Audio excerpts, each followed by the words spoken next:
Hi friends, ಎಲ್ಲರಿಗೂ ನಮಸ್ಕಾರ. ಬನ್ನಿ ಫ್ರೆಂಡ್ಸ್, ಶಾರದಾ ಸೀರಿಯಲ್ನ ಇವತ್ತಿನ ಸಂಚಿಕೆಯಲ್ಲಿ ಏನಾಗ್ತಿದೆ ಅಂತ ನೋಡ್ಕೊಬರೋಣ. ಅದಕ್ಕೂ ಮುಂಚೆ ಯಾರೆಲ್ಲ ನನ್ನ ವಿಡಿಯೋ ನೋಡ್ತಾ ಇದ್ದೀರಾ ಫ್ರೆಂಡ್ಸ್, ಅವರೆಲ್ಲ ಪ್ಲೀಸ್ ಪುಟ್ಟದೊಂದು ಲೈಕ್ ಮಾಡಿ, ಹಾಗೆ ಫಾಲೋ ಮಾಡೋದನ್ನು ಮರಿಬೇಡಿ. ಬನ್ನಿ ಸ್ಟಾರ್ಟ್ ಮಾಡೋಣ.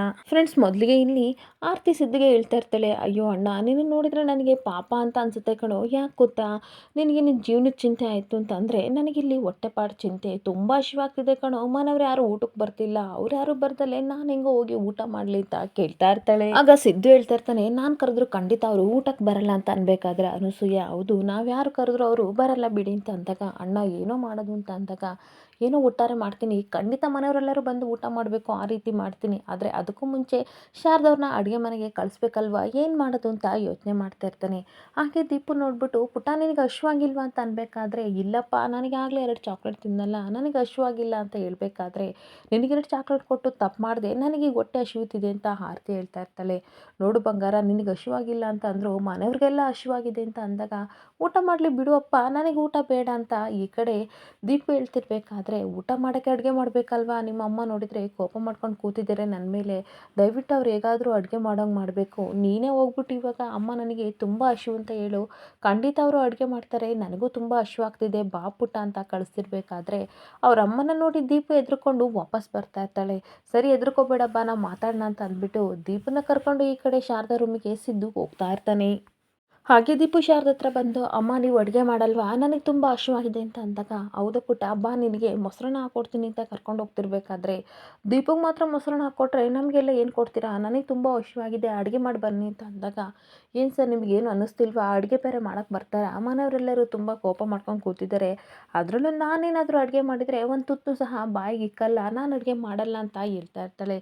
ಏನು ತಲೆ ಕೆಡಿಸ್ಕೋಬೇಡಿ, ಬನ್ನಿ ಶಾರದವ್ರೆ, ಅಡುಗೆ ಮಾಡಿ ಘಮ ಘಮ ಅನ್ನೋ ಆ ವಾಸನೆಗೆ ಎಲ್ಲರೂ ಒಬ್ಬೊಬ್ಬರಾಗಿ ಬಂದು ಖಂಡಿತ ಊಟ ಮಾಡ್ತಾರೆ ಅಂತ ಅನ್ಬೇಕಾದ್ರೆ, ಮನೆಯವ್ರ ಮನಸ್ಸು ಗೆಲ್ಲೋದು ಅಷ್ಟು ಸುಲಭ ಅಲ್ಲ, ನೀವು ಮಂಟಪದಲ್ಲಿ ನನಗೆ ತಾಳಿ ಕಟ್ಟಿದಷ್ಟು ಈಸಿ ಅಲ್ಲ ಅಂತ ಹೇಳ್ಬೇಕಾದ್ರೆ ಸಿದ್ದು ಹಾಗೆ ಗುರಾಯಿಸ್ತಾ ಇರ್ತಾನೆ. ಹಾಗೆ ಮತ್ತೆ ಶಾರದಾ ಹೇಳ್ತಾ ಇರ್ತಾರೆ, ಎಲ್ಲರ ಮನಸ್ಸು ಗೆಲ್ಲೋದು ಈ ಮನೇಲಿ ಅಷ್ಟು ಸುಲಭ ಅಲ್ಲ ಬಿಡಿ ಅಂತ ಅಂದಾಗ, ನೀವು ತಲೆ ಕೆಡಿಸ್ಕೋಬೇಡಿ, ಎಲ್ಲರೂ ಸುಲಭನೇ, ನೀವು ಹೋಗಿ ಅಡುಗೆ ಮಾಡಿ ಊಟ ಮಾಡೋ ಟೈಮಿಗೆ ಕರೆಕ್ಟಾಗಿ ನಾನು ಎಲ್ಲರನ್ನೂ ಕರ್ಕೊಬರ್ತೀನಿ ಅಂತ ಅಂದಾಗ, ಖಂಡಿತ ನಿಮಗೆ ಆಗಲ್ಲ ಅನ್ಬೇಕಾದ್ರೆ ಚಾಲೆಂಜ, ಬೇಕಾದರೆ ನಾನೇನಾದರೂ ಕೆಲಸ ಮಾಡಿದರೆ ಏನು ಕೊಡ್ತೀರಾ, ಒಂದು ಕೆಲಸ ಮಾಡಬೇಕು, ಈ ಮನೆ ಬಿಟ್ಟು ಯಾವತ್ತೂ ನೀವು ಹೋಗಬಾರ್ದು ಅಂತ ಅಂದಾಗ, ನಿಜವಾಗ್ಲೂ ಆಗಲ್ಲ ಸರ್ ನಿಮ್ಮ ಕೈಲಿ, ಬಿಟ್ಬಿಡಿ ಅಂತ ಅಂದಾಗ, ನನಗೆ ಈ ಚಾಲೆಂಜ್ ಅಕ್ಸೆಪ್ಟ್ ಆಗಿದೆ, ಖಂಡಿತ ನಾನು ಆ ರೀತಿ ಮಾಡ್ತೀನಿ ಅಂತ ಅಂದಾಗ, ಸರಿ ನೀವೇನಾದರೂ ಮನೆಯವ್ರನ್ನೆಲ್ಲ ಊಟಕ್ಕೆ ಕರ್ಕೊಬಂದರೆ ನಾನು ನಿಮ್ಮ ಹೇಳ್ದಂಗೆ ಮಾತು ಕೇಳ್ತೀನಿ, ಇಲ್ಲ ಅಂತ ಅಂದರೆ ಈ ಮನೆ ಬಿಟ್ಟು ನಾನು ಹೋದ್ರೂ ಸಹ ನೀವು ನನ್ನನ್ನು ಏನೂ ಕೇಳೋಂಗಿಲ್ಲ ಅಂತ ಅನ್ಬೇಕಾದ್ರೆ, ಸಿದ್ದು ಯೋಚನೆ ಮಾಡಿ ಚಾಲೆಂಜ್ಗೆ ಒಪ್ಪಿಗೆ ಕೊಡ್ತಾನೆ.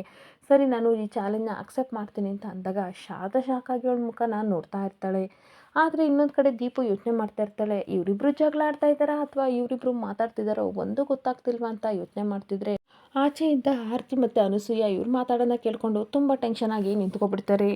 ಹಾಗೇನೊಂದು ಕಡೆ ತನ್ನ ರೂಮಲ್ಲಿ ತಾತ ಶಿವನಾರಾಯಣ್ ತನ್ನ ಹೆಂಡತಿ ಜ್ಯೋತಿ ಹತ್ರ ಮಾತಾಡ್ತಾ ಇರ್ತಾನೆ. ಕಣ್ಣೀರು ಹಾಕೊಂಡು ಹೇಳ್ತಾ ಇರ್ತಾನೆ, ನೋಡ್ದ ಜ್ಯೋತಿ ಯಾವ ರೀತಿ ಆಗಿದೆ, ಮನೆ ವಾತಾವರಣ ಯಾವ ರೀತಿ ಆಗಿದೆ ಅಂತ ನೀನು ನೋಡ್ದಲ್ವಾ, ನನ್ನ ಮೊಮ್ಮಗ ಸಿದ್ದು ಈ ರೀತಿ ಬದಲಾಗ್ತಾನೆ ಅಂತ ನಾನು ಖಂಡಿತ ಅಂದ್ಕೊಂಡಿರಲಿಲ್ಲ.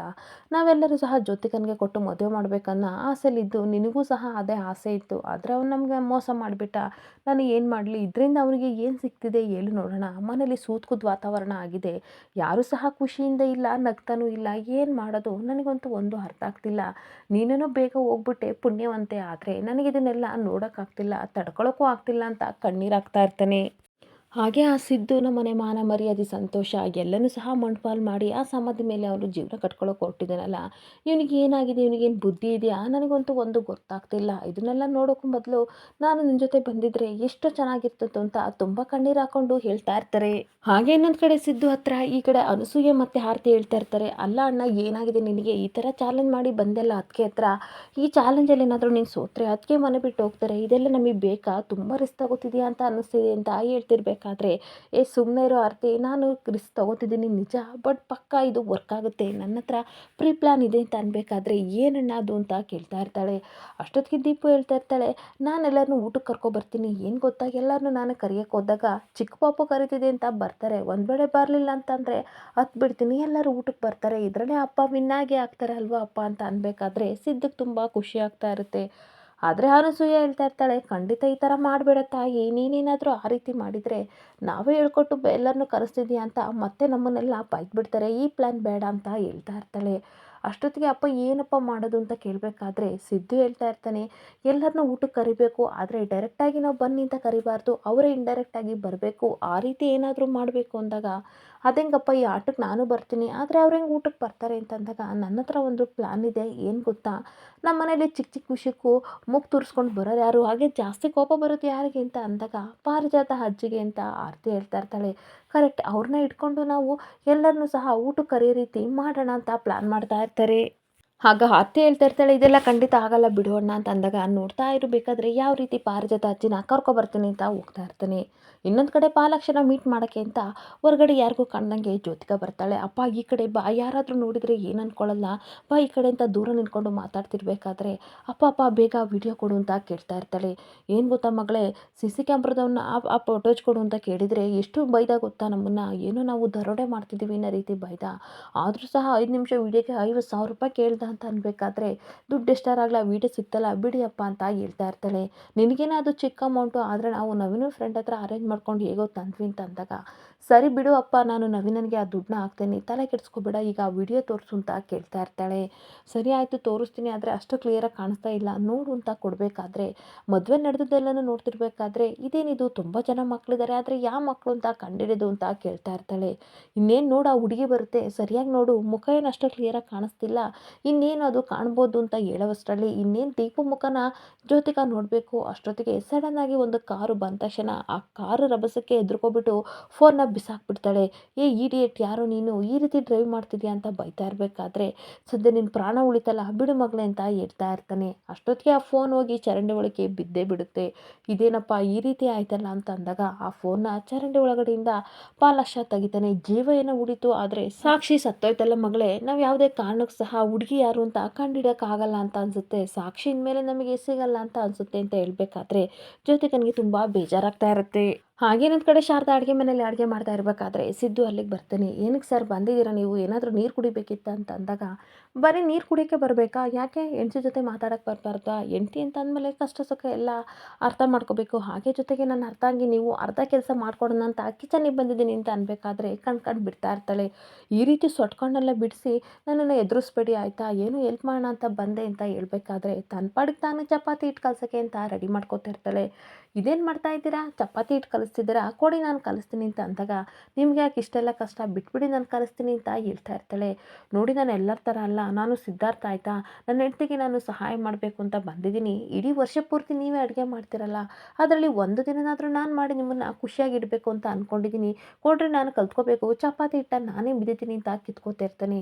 ಹೇಗಾದರೂ ಬಚ್ಚಿಟ್ಕೊಳ್ಳಿ, ನನಗಂತೂ ನಿಮಗೆ ಹೇಳೋಕ್ಕಾಗಲ್ಲ, ಹೇಳೋದು ಹೇಳಿದ್ದೀನಿ, ಇದ್ರ ಮೇಲೆ ನಿಮ್ಮಿಷ್ಟ ಅಂತ ಚಪಾತಿ ಹಿಟ್ಟನ್ನ ಕೊಟ್ಬಿಟ್ಟು ತನ್ನ ಪಾಡಿಗೆ ತಾನು ಸಾಂಬಾರು ಮಾಡೋಕ್ಕೆ ಹೋಗ್ತಾಳೆ. ಈ ಕಡೆ ಹಿಟ್ಟು ಕಲಿಸ್ತಿರ್ಬೇಕಾದ್ರೆ ಶಾರದವ್ರೆ ನೀರು ಹಾಕ್ಬೇಕಾ ಏನು ಹಾಕ್ಬೇಕಾ ಅಂತ ಅಂದಾಗ ಗುರಾಯಿಸ್ತಾ ಇರ್ತಾಳೆ. ಬೇಡ ಬೇಡ ಬಿಡಿ, ಏನು ಹೇಳ್ಕೊಡ್ಬೇಡಿ, ನೀರೇ ಹಾಕಬೇಕು, ನಾನು ಬೊಂಬಟ್ಟು ಭೋಜನದಲ್ಲಿ ಸಾಕಷ್ಟು ಸಲ ನೋಡಿದ್ದೀನಿ ಚಪಾತಿ ಹಿಟ್ಟಿಗೆ ನೀರೇ ಹಾಕಬೇಕು ಅಂತ. ಕಲಿಸ್ತಿರ್ಬೇಕಾದ್ರೆ ತುಂಬ ಉಡಿ ಉಡಿ ಆಗ್ತಾ ಇರುತ್ತೆ, ಆದರೆ ಅವನಿಗೆ ಕನ್ಫ್ಯೂಸ್ ಆಗ್ತಾ ಇರುತ್ತೆ, ನೀರು ಜಾಸ್ತಿ ಹಾಕೋಬೇಕು ಕಡಿಮೆ ಹಾಕಬೇಕು, ಒಂದು ಇವ್ರು ಹೇಳ್ಕೊಡ್ತಿಲ್ವಲ್ಲಪ್ಪ, ಏನು ಮಾಡೋದು, ಕೇಳಿದರೆ ನಿಮಗೆ ಏನು ಚಪಾತಿ ಹಿಟ್ಟು ಕಲ್ಸಕ್ಕೆ ಬರಲ್ವಾ ಅಂತ ಬೈತಾರೆ. ಬೇಡ ನಾನೇ ಹೇಗೋ ಮಾಡ್ಕೋತೀನಿ ಅಂತ ಮಾಡ್ತಾ ಇರಬೇಕಾದ್ರೆ ಮುಖಕ್ಕೆಲ್ಲ ಹಿಟ್ಟನ್ನ ಬಳ್ಕೊಬಿಡ್ತಾನೆ. ಸರ್ ಏನು ಮಾಡ್ತಿದ್ದೀರಾ ಅಂತ ಬಂದು ನೋಡಿದರೆ ಚಪಾತಿ ಹಿಟ್ಟನ್ನ ಮುಖಕ್ಕೆಲ್ಲ ಬಳ್ಕೊಂಡಿರೋದನ್ನ ನೋಡಿ ನಗಾಡ್ತಾ ಇರ್ತಾಳೆ. ಅವಳು ನಗೋದು ನೋಡಿ ಇವನು ನಗಾಡ್ತಿರ್ಬೇಕಾದ್ರೆ, ಯಾಕೆ ಶಾರದವ್ರೆ ಅಂತ ಅಂದಾಗ, ಅಲ್ಲ ಸರ್ ಹಿಟ್ಟು ಕಲಸಿ ಅಂತ ಅಂದರೆ ಮುಖಕ್ಕೆಲ್ಲ ಮಾಡ್ಕೊಂಡಿದ್ದೀರಾ ಅಂತ ಅಂದಾಗ, ಎಲ್ಲಿ ಎಲ್ಲಿ ಅಂತ ಕೇಳ್ತಾ ಇರ್ತಾನೆ. ಹಾಗೆ ಇರಿ ಸರ್, ನೀವು ಒರೆಸ್ಕೋಬೇಡಿ ಅದು ಹೋಗಲ್ಲ ಅಂತ ಅಂದ್ಬಿಟ್ಟು ತನ್ನ ಸೆರಗಿಂದ ಒರೆಸ್ತಿರ್ಬೇಕಾದ್ರೆ ಸಿದ್ದುಗಂತೂ ತುಂಬ ಅಂದರೆ ತುಂಬ ಖುಷಿ ಆಗ್ತಿರುತ್ತೆ. ಹಾಗೆ ಶಾರದಾ ಒರೆಸಿ ತನ್ನ ಪಾಡಿಗೆ ತಾನು ಸಾಂಬಾರು ಮಾಡೋಕ್ಕೆ ಅಂತ ಹೋಗ್ತಿರ್ಬೇಕಾದ್ರೆ ಇವನು ಸಿಕ್ಕಿದ್ದ ಚಾನ್ಸ್ ಅಂತ, ಅಪ್ಪ ಅಪ್ಪ ಅಡುಗೆ ಮನೆಗೆ ಬಂದಿದ್ದೇನು ಲಾಸ್ ಆಗಲಿಲ್ಲ, ಹಿಟ್ಟು ಕಲ್ಸಕ್ಕೆ ಬರಲಿಲ್ಲ ಅಂತ ಅಂದರು, ಒಳ್ಳೆ ಯೂಸ್ ಆಯಿತು, ಥ್ಯಾಂಕ್ಸ್ ಹೇಳಿದ್ರೆ ಎಷ್ಟು ಸಾಲದು ಈ ಹಿಟ್ಟಿಗೆ ಅಂತ ಖುಷಿ ಪಟ್ಕೊಂಡು ಮತ್ತೆ ಮುಖಕ್ಕೆಲ್ಲ ಪೌಡ್ರ್ ಥರ ಗೋಧಿ ಹಿಟ್ಟನ್ನ ಬಳ್ಕೋತಾ ಇರ್ತಾನೆ. ಹಾಗೆ ಆಯ್ತಾ ಸರ್ ಅಂತ ಬಂದು ಕೇಳಬೇಕಾದ್ರೆ ಮುಖ ತುಂಬ ಹಿಟ್ಟಾಗಿರುತ್ತೆ. ಏನು ಸರ್ ಮತ್ತೆ ಮಾಡ್ಕೊಂಡಿದ್ದೀರಾ ಅಂದಾಗ, ಬನ್ನಿ ಬನ್ನಿ ಒರೆಸಿ ಅಂತ ಕೇಳ್ತಾ ಇರ್ತಾನೆ. ಆಗ ಕೋಪ ಮಾಡಿಕೊಂಡು, ಏನು ಸರ್ ಬೇಕು ಬೇಕು ಅಂತ ಮಾಡ್ಕೊಂಡಿದ್ದೀರಾ, ನನ್ನ ಹತ್ರ ಈ ಆಟ ಎಲ್ಲ ನಡೆಯಲ್ಲ, ನೀವು ಹೇಳಿದ್ದು ಮರ್ತೋಯ್ತಾ, ಹೋಗಿ ಮನೆಯವ್ರನ್ನೆಲ್ಲ ಊಟಕ್ಕೆ ಕರ್ಕೊಬನ್ನಿ ಅಂತ ಅಂದಾಗ, ಖಂಡಿತ ಹೋಗ್ತೀನಿ ಬಿಡಿ, ಲಾಟ್ರಿ ಒಂದೇ ಸಲ ಅಲ್ವಾ ಹೊಡೆಯೋದು, ನೀವು ಇವಾಗ ಒರೆಸಲ್ಲ ಅಂತ ಅನಿಸುತ್ತೆ, ಆದರೆ ಖಂಡಿತ ಕರ್ಕೊಬರ್ತೀನಿ, ಈ ಮನೆಯಿಂದ ನಿಮ್ಮನ್ನು ಹೋಗೋಕ್ಕೆ ನಾನು ಬಿಡಲ್ಲ, ಹೋಗ್ತೀನಿ ಅಂತ ಹೋಗ್ತಾ ಇರ್ತಾನೆ. ಹಾಗೆ ನನ್ನ ಕಡೆ ಪಾರಿಜಾತ ತನ್ನ ಫೋನ್ನ ಕಳ್ಕೊಂಡು ಹುಡ್ಕೊಂಡು ಬರ್ತಾ ಇರ್ತಾಳೆ. ಛೇ ಹಾಳಾದ ಮರವು ಎಲ್ಲಿಟ್ಟಿದ್ನೋ ನನಗಂತೂ ಗೊತ್ತಿಲ್ಲ. ಆ ಗೋಲ್ಡಿ ರೂಮಲ್ಲೂ ನನ್ನ ಫೋನ್ ಇಲ್ಲ. ಹಾಲಲ್ಲಿ ಏನಾದರೂ ಇಟ್ಟಿದ್ನಾ ಅಂತ ಹುಡ್ಕೊಂಡು ಬರ್ತಾ ಇರಬೇಕಾದ್ರೆ ಸಿದ್ದು ಪಾರಿಜಾತನ ನೋಡಿ ನಗಾಡ್ಕೊಂಡು ಬರ್ತಾ ಇರ್ತಾನೆ. ನನ್ನನ್ನು ನೋಡಿ ಏನಕ್ಕೆ ನಗಾಡ್ತಿದ್ಯಾ ಅಂತ ಅಂದಾಗ, ಇಲ್ಲಪ್ಪ ನಾನು ಮುಂಚೆನೇ ನಗಾಡ್ತಿದ್ದೆ, ಅಷ್ಟೊತ್ತಿಗೆ ನೀವು ಬಂದ್ರಿ ಅಂತ ಅನ್ಬೇಕಾದ್ರೆ ಕೋಪ ಮಾಡ್ಕೊಂಡು ಹೋಗ್ತಾ ಇರ್ತಾಳೆ. ಯಾಕಜ್ಜಿ ಇಷ್ಟು ಟೆನ್ಷನ್ ಮಾಡ್ಕೊಂಡಿದ್ಯಾ, ಏನಾಯಿತು ಅಂತ ಅಂದಾಗ, ಏನಿಲ್ಲ ಸುಮ್ಮನೆ ಕೂತ್ಕೊಳ್ಳೋ ಅಂತ ಬೈತಾ ಇರಬೇಕಾದ್ರೆ, ಅಲ್ಲ ನೀವು ಪೂಜೆಗೆ ಬಂದಿದ್ರಲ್ವಾ, ನಮ್ಮಿಬ್ರು ಜೋಡಿ ನೋಡಿ ನಿಮಗೆ ಕಣ್ಣು ತುಂಬಿದೆ ಹಾಗೆ ಹೊಟ್ಟೆನೂ ತುಂಬಿದೆ ಅಲ್ವಾ ಅಂದಾಗ, ಹೌದಪ್ಪ ಹೌದು, ಕಣ್ಣು ತುಂಬಿಸ್ಕೊಂಡ್ವಿ ಹೊಟ್ಟೆನೂ ತುಂಬಿಸ್ಕೊಂಡ್ವಿ ಅಂತ ಹೇಳ್ಬೇಕಾದ್ರೆ ಮತ್ತೆ ಇವನು ನಗಾಡ್ತಾ ಇರ್ತಾನೆ. ಹಾಗೆ ಮತ್ತೆ ಪಾರಿಜಾತ ಕೋಪ ಮಾಡ್ಕೊಂಡು ಹೇಳ್ತಾ ಇರ್ತಾಳೆ, ಮನೆಯವರೆಲ್ಲ ಹೊಟ್ಟೆ ಉರಿಸಿ ನೀವು ಪೂಜೆ ಮಾಡಿದ್ರೆ ಆ ಪ್ರತಿಫಲ ಖಂಡಿತ ನಿಮಗೆ ಸಿಗಲ್ಲ ಬಿಡು. ಏನೇ ಆಗಲಿ ನಿಮ್ಮಿಬ್ರು ಚೆನ್ನಾಗಿರೋಕ್ಕೆ ನಾನು ಬಿಡಲ್ಲ ಅಂತ ಅಂದಾಗ, ನಿಮ್ಮ ಶಾಪ ಯಾರಿಗೆ ಬೇಕಜ್ಜಿ, ಆಗಲೇ ನೀವು ಸವಾಲು ಹಾಕಿದಾಗ ನಾನೊಂದು ಮಾತು ಹೇಳಿದ್ದೆ ನೋಡಿದ್ರಾ, ಆ ಸೀರೆನ ಶಾರದವ್ರು ಉಟ್ಕೊಂಡು ನನ್ನ ಪಕ್ಕ ಕೂತ್ಕೊಂಡು ಪೂಜೆ ಮಾಡೇ ಬಿಟ್ರು ನೋಡಿ ಅಂತ ಅಂದಾಗ, ಈ ಕಡೆ ಪಾರಿಜಾತನಿಗೆ ತುಂಬ ಕೋಪ ಬರ್ತಾ ಇರುತ್ತೆ. ಹಾಗೆ ಮತ್ತೆ ಹೇಳ್ತಾ ಇರ್ತಾನೆ, ಏನು ಗೊತ್ತಾ ಅಜ್ಜಿ, ಇವತ್ತು ನಾನು ಕೊಟ್ಟಿರೋ ಸೀರೆ ಉಟ್ಕೊಂಡ್ರೆ ಒಂದಲ್ಲ ಒಂದು ದಿನ ನನ್ನ ಪ್ರೀತಿನ ಆಕ್ಸೆಪ್ಟ್ ಮಾಡ್ಕೋತಾರೆ. ಅವಾಗ ಯಾರು ಸಹ ಈ ಪ್ರಪಂಚದಲ್ಲಿ ನಮ್ಮನ್ನು ತಡೆಯೋಕ್ಕಾಗಲ್ಲ. ಅದರೊಳಗೆ ಈ ಮನೇಲಿ ರಾಜ ರಾಣಿ ಥರ ನಾವಿಬ್ಬರು ಇರ್ತೀವಿ, ಅದನ್ನ ನೋಡ್ಕೊಂಡು ನೀನು ಕಣ್ ತುಂಬಿಸ್ಕೊತ ಟೀಸ್ ಮಾಡ್ತಾ ಇರ್ತಾನೆ. ಆಗ ಪಾರಿಜಾತ ಕೋಪ ಮಾಡ್ಕೊಂಡು, ಏನು ಆ ಕೆಲಸದವಳು ಈ ಮನೆ ರಾಣಿ ಆಗ್ತಾಳ ಅಂತ ಅಂದಾಗ, ಖಂಡಿತ ಆಗ್ತಾಳೆ, ನಿನಗೇನಾದರೂ ಹೊಟ್ಟೆ ಊರಿನ ಅಜ್ಜಿ, ಏನು ಗೊತ್ತಾ, ಅವರು ರಾಣಿ ಆಕೆ ಆಗ್ತಾರೆ. ಅದಕ್ಕೆ ನಾವಿಬ್ಬರು ಸಹ ಒಟ್ಟಿಗೆ ಕೂತ್ಕೊಂಡು ಊಟ ಮಾಡಿದ್ದೀವಿ. ಅದೇ ನೋಡಿ ಮನೆಯವರು ಸುಮ್ಮನೆ ಬೇಜಾರು ಮಾಡ್ಕೊಂಡು ಕೂತಿದ್ದಾರೆ. ಯಾರಾದರೂ ಸಹ ನಮ್ಮ ಎದುರುಗಡೆ ಕೂತ್ಕೊಂಡು ಊಟ ಮಾಡೋಕ್ಕಾಗುತ್ತಾ ಅಂತ ಪ್ಲ್ಯಾನ್ನ ವರ್ಕೌಟ್ ಮಾಡ್ತಾ ಇರಬೇಕಾದ್ರೆ, ಏನೋ ನಿನ್ನ ಎದುರುಗಡೆ ಕೂತ್ಕೊಂಡು ನಾವು ಊಟ ಮಾಡೋಕ್ಕಾಗಲ್ಲ ಅಂತ ಅಂದ್ಕೊಂಡಿದ್ದೀಯಾ ಅಂತ ಪಾರಿಜಾತ ಕೇಳ್ತಾ ಇರ್ತಾಳೆ.